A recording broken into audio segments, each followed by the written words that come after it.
ते व्हायरल जाईल मला माहिती नव्हतं, पण ज्यांनी कधी आयुष्यात क्रिकेटची बॅट ही हातात नसेल घेतली, असेही फायनलला जेव्हा आपण 300 पर्यंत नाही गेलो तेव्हा अरे आता काय अशा अवस्थेत गेलेले होते. तुझी काय स्थिती होती? 300 आपल्याला नाही, 300चा आकडा नाही आपण गाठू शकलो, तर आपण केलेल्या रन्स पुरेशा आहेत असं तुला वाटलं होतं? मला वाटलं 298 जेव्हा झाला तेव्हा मला असं वाटलं की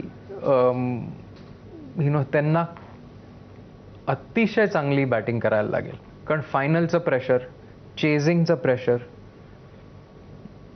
आणि कॉन्फिडंट होत्या मुली.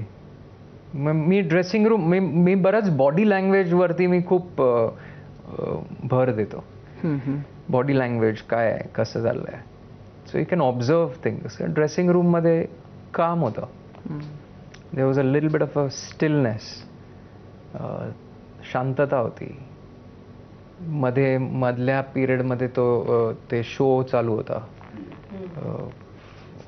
माहीत नाही, पण सो तेव्हा पण शांत होते सगळे.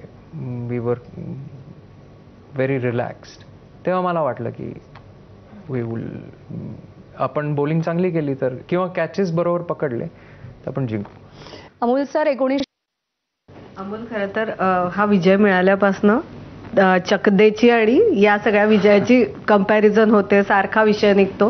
2023 साली तुम्ही जेव्हा या टीमचा कोच म्हणून अपॉइंट झाला तेव्हा त्या चकदेत जसं दाखवतात की अत्यंत दुर्लक्षित टीम होती, ग्राउंडवर रामलीला चालायची वगैरे, असं तसं अर्थात नाही, BCCIच्या अंडरच होती तुम्ही आले तेव्हा टीम.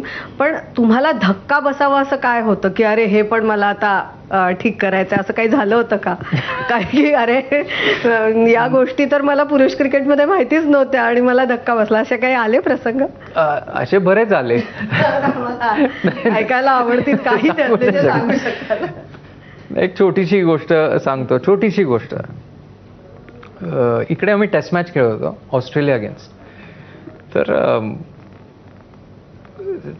तर रिचा घोष, तिची डेब्यू टेस्ट मॅच होती तिची, आणि मी 3 नंबर बॅटिंगला पाठवलेलं तिला, आणि ती 40-50 काहीतरी बॅटिंग करत होती, आणि थोडं कॉन्सन्ट्रेशन, मला कळलं कॉन्सन्ट्रेशन लूज होतंय थोडंसं तिचं. शॉट्स मारायला लागली आहे, जे नाही आहेत ते शॉट्स मारते आहे.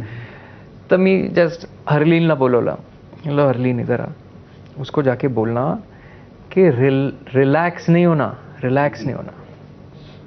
तर काही कारणाने हरलीन जाऊ नाही शकली आतमध्ये, तो मेसेज घेऊन नाही जाऊ शकली, कारण ते थर्ड अंपायर हल्ली येतात ना अडवायला, तर ती जाऊ नाही शकली. तर ती बाउंड्री लाईन, मी इथे बसलो असता, ती बाउंड्री लाईनच्या इथे आहे, आणि तिथूनच ती ओरडली रिचाला की रिचा रिलॅक्स होके खेळ. आणि मी बघतच बसलो, म्हणजे एक्झॅक्ट ऑपोजिट बोलली. हरलीन, अरे आपने तो बोला ना रिलॅक्स. म्हणजे तिने एक शब्द ऐकला आणि त्याच्यावरनं तिने अख्खं सेंटेन्स तिने स्वतःनेच बनवलं. हे जर का मेन्स क्रिकेटमध्ये झालं ना. पण असे गमतीशीर गोष्टी बऱ्याच झाल्या. आणि दुसऱ्या पण आणि एक गोष्ट त्याच टेस्ट मॅचला आपण लीड घेतलेला ऑस्ट्रेलिया अगेन्स्ट, 50 रनचा 60 रनचा लीड घेतलेला, आणि पहिल्यांदाच घेतलेला ऑस्ट्रेलियाच्या विरुद्ध. सगळे रिलॅक्स्ड होते, आणि पटकन आपल्या 2-3 विकेट्स गेल्या. आपण 6 का 7 विकेट डाऊन होतो.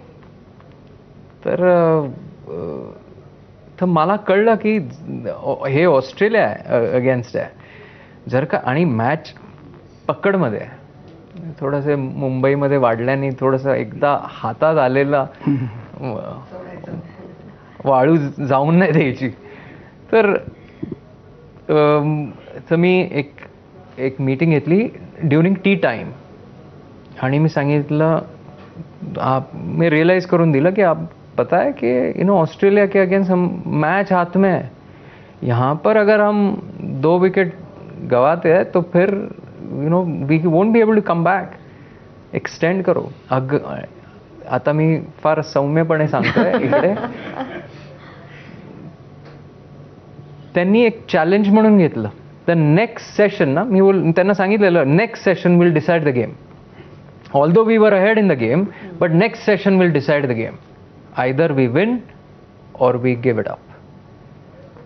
आणि त्याच्यानंतर जी बॅटिंग केली आहे ना दोघींनी, पूजा वस्त्रकरनी आणि दीप्ती शर्मानी, अनबिलिव्हेबल बॅटिंग केली. पूर्ण सेशन एकही विकेट पडली नाही आणि we went on to get 175चा लीड आणि eventually went on to win the test match.